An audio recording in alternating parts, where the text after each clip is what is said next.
Mama, are you going to be in my live or no? Forget my iPad after.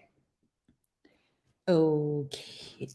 Have you done your stuff that you need to do? Beast Academy and stuff? You're saying you do live and not do those things? Well, at least have me do Night Zookeeper for 30 minutes. But you still do your Beast Academy? No. No, go do them. Okay. Just Night Zookeeper for 30 minutes, and I'll still do my Beast Academy. Okay, all right. So let's see. Well, this is YouTube, so I don't usually get a lot of people coming onto the live, but we'll see. So this live was supposed to be Ask Me Anything. I want to start doing this every Saturday. I said that before and then I stopped, but because you always forget. But I'm gonna try to do it every Saturday where someone can ask me whatever they want that involves autism, whether it's about their child or someone that they know, and I will do my best to answer. And if I don't have the answer, I'll come back the next week and I'll have an answer for them. Wait, this stream's on? Yeah, it's on. Oh, okay. But for today, let me talk about this because a lot of people ask me this question. So maybe I'll be able to edit the video in a way that when people ask me the question, I'll just send them a short snippet of it and they'll just get the answer right away, right? Okay, because people ask me, how is it that Williams is talking so well? Because here was mommy told me that he was already talking when he was a baby, but he just didn't know what the words mean. That's true. That's true. When people ask me how old was Williams when he started talking, I'm like, Williams always talked, always blabbed, right? Even when he was 0 years old? No. I would say he started talking at 2, like you said, but he was blabbing mostly. So meaningful conversation was around 4 years old. But from 2 years old, he could already read. He could already read, basically. So he would blab, or he would repeat words that he heard on TV or something, right? So an example that I give is when people would come to, when the therapist would come to the house and she would show Williams cards and Williams would say cat, dog, cow. And at first she was so impressed. Oh my gosh, he knows all these words. I'm like, no, he's just reading the words. He doesn't know the animals. He's just reading the words. And so what we did was we covered the letters and we would just show him pictures. And he did not know what they were. You would show him a picture of a cat, and he wouldn't know what it was, or a car, and he wouldn't know what it was. But before then, it was a picture and texts and letters, and he would just say car, cat. So he could read, he could talk, but he did not know what he was saying. So that's that for, has Williams always talked? Yes. I'll say from 2 years old. One plus, he wasn't really talking. And that's when someone told me he's supposed to be talking. I'm like, really? I mean, he was my first baby, so I didn't even know that babies could talk. Well, like when I was 1 year old, I could talk. Yeah, I didn't even know that 1 year olds could talk. So when she told me that, that was the first time in my heart, I'm like, is something wrong? Because she was like, he's supposed to be talking. I'm like, really? Babies talk at 1? So he wasn't talking at 1, but close to 2. He was already getting therapy. So today I want to talk about, while I wait for anyone to ask me a question, I will talk about what I did to help Williams improve his speech. Okay, so I wrote a few things down. So number one thing is speech therapy.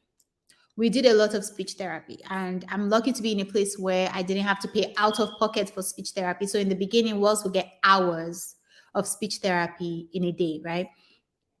And ABA, he got more ABA. ABA was like 3 hours every single weekday. Speech therapy was like an hour every day, something like that.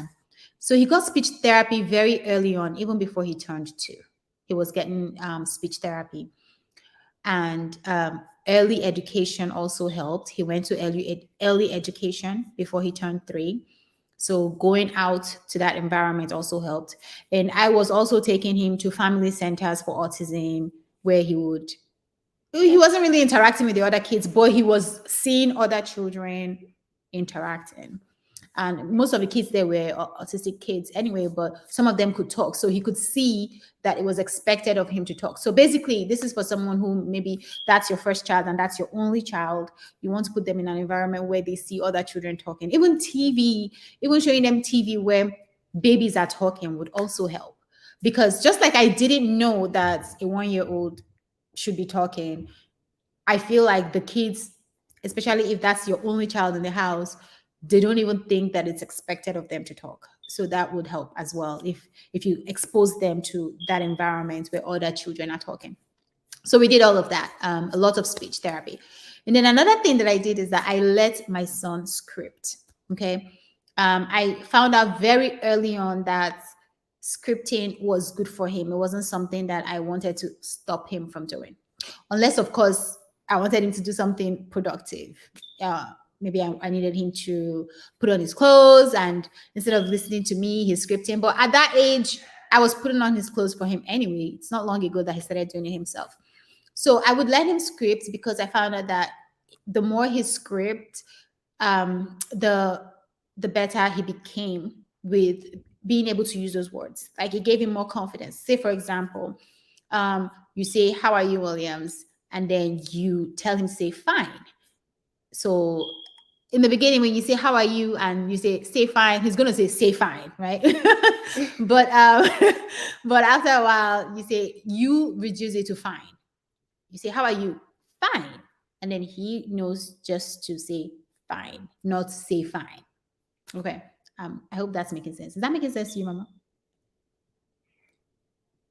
No? Well, anyway, I hope that's making sense. Like instead of him saying say fine, you teach him to just say fine. Ah, I feel like I'm repeating the same thing. So when you say fine, he's gonna say fine.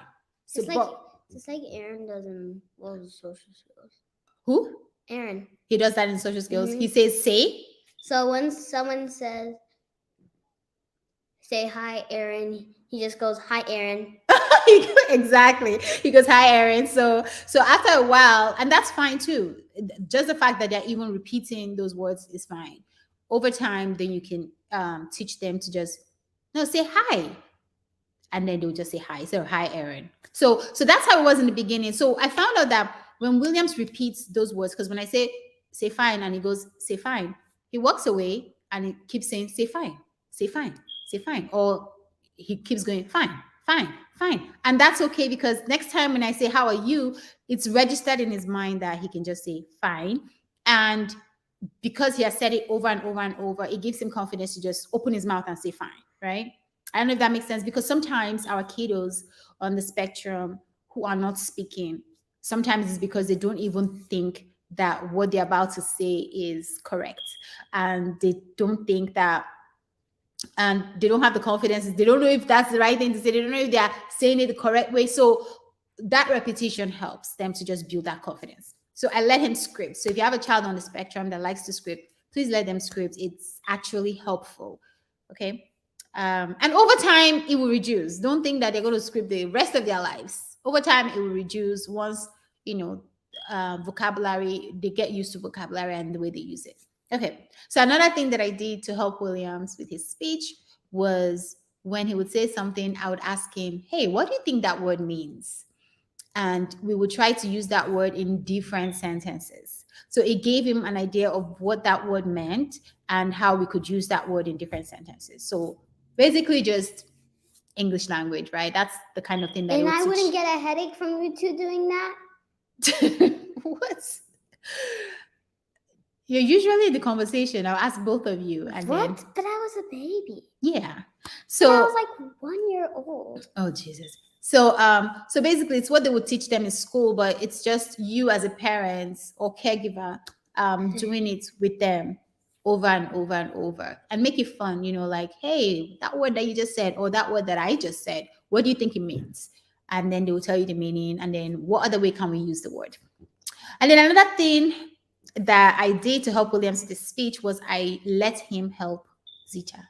Oh, and if you guys are wondering why Williams is not here, he's at social skills camp. We just dropped him off.